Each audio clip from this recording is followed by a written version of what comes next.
Welcome everyone, it's October 15th edition of What's Happening in Crypto. Today's top stories: Facebook purges, Zambia mining for Jesus, and an exclusive interview with Charles Hoskinson about the Cardano Foundation. And let's just get into it, guys. The IMF takes note of the cryptocurrency industry, stating that it could impact the international financial system.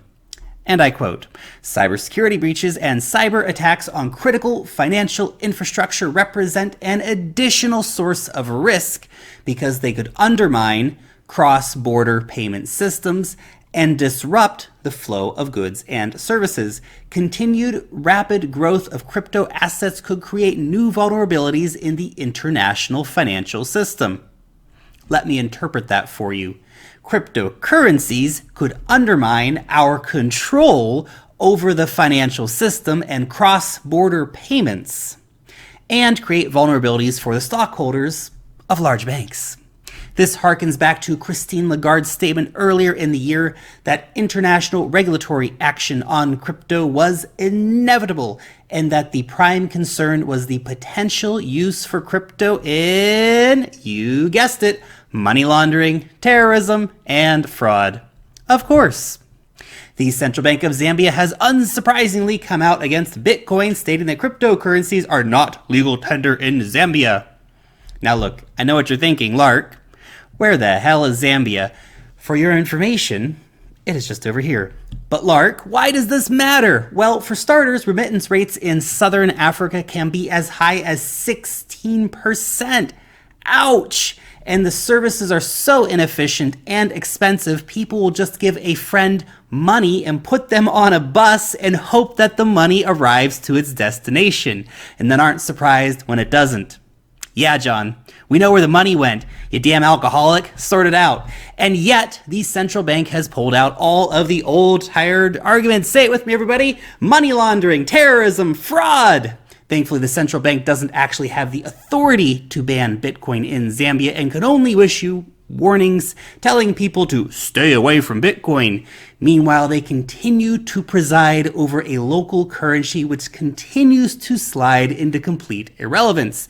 The art world is back in the spotlight this week after the Banksy stunt, but a much less covered but much more important story for the legacy of global art is that Christie's will begin recording sales and provenance data on the blockchain, with the pilot program of this launching with $300 million stash of American modernist art in cooperation with Artery.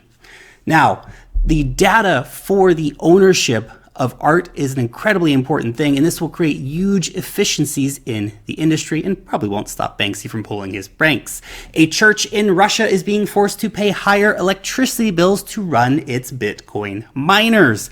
The Grace Church, whose massive spike in energy usage prompted an investigation which found a room full of Bitcoin miners, said that they were not using the miners to mine Bitcoin, and that the increased power consumption was due to running their printing presses to make religious documents.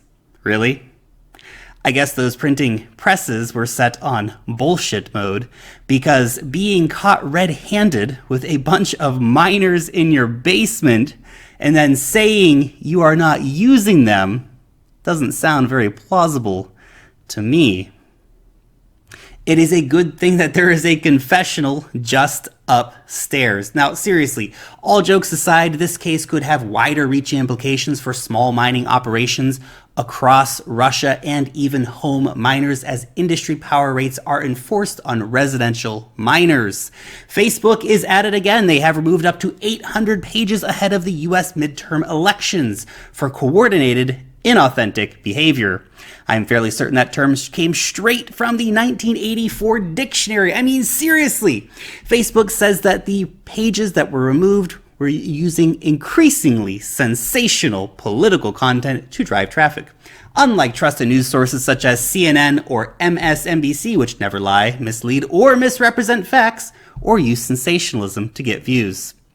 For many, it was easy to cheer when they took down Alex Jones. It was still okay to cheer for taking down pages that could be linked to the Russians.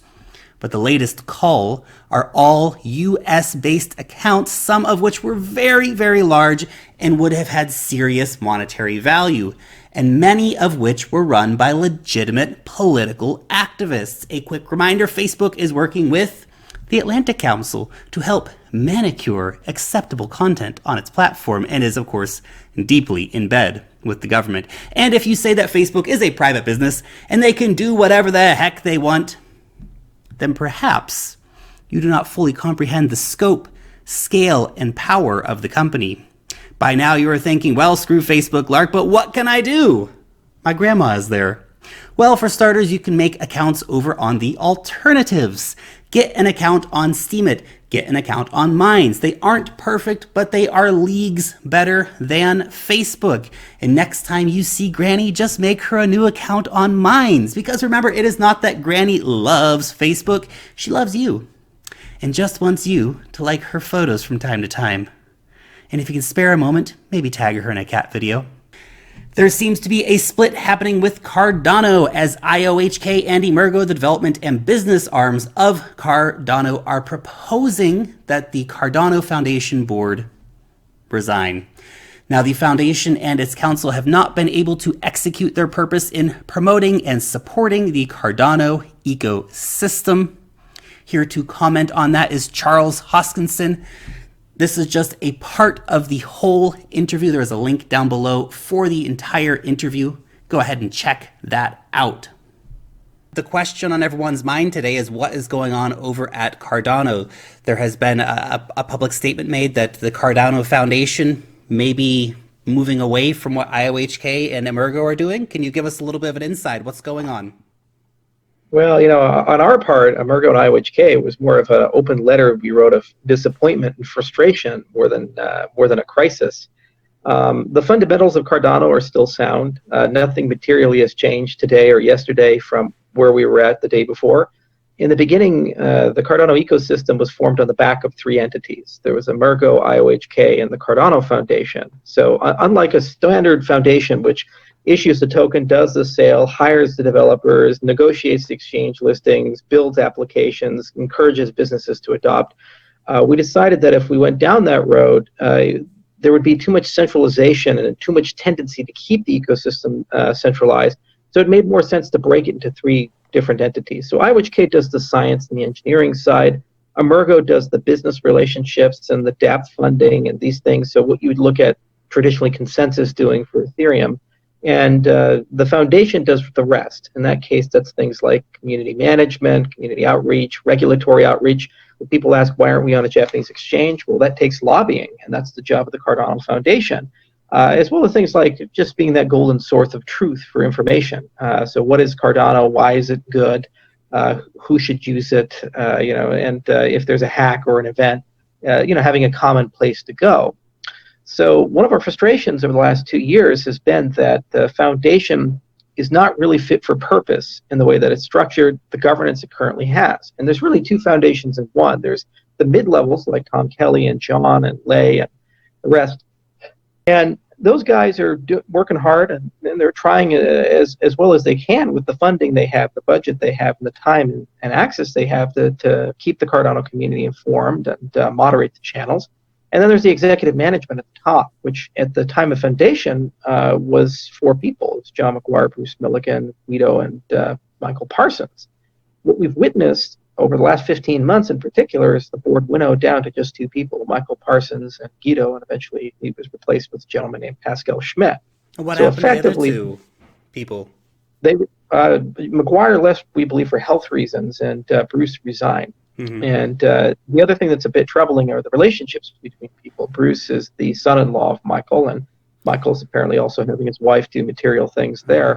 And the initial goal was for the foundation to have a board of 5 to 7. So a very diverse board representing the interests of the community, someone from Japan, someone from Africa. Mm-hmm. So our target market, as well as domain experts like science experts, engineering experts. So it could really act as that effective community representative. In addition to that, we also needed a strong executive director, and that executive director would be responsible for carrying out the mandate of the foundation. Never really materialized. So we said, well, these things are hard. They take time.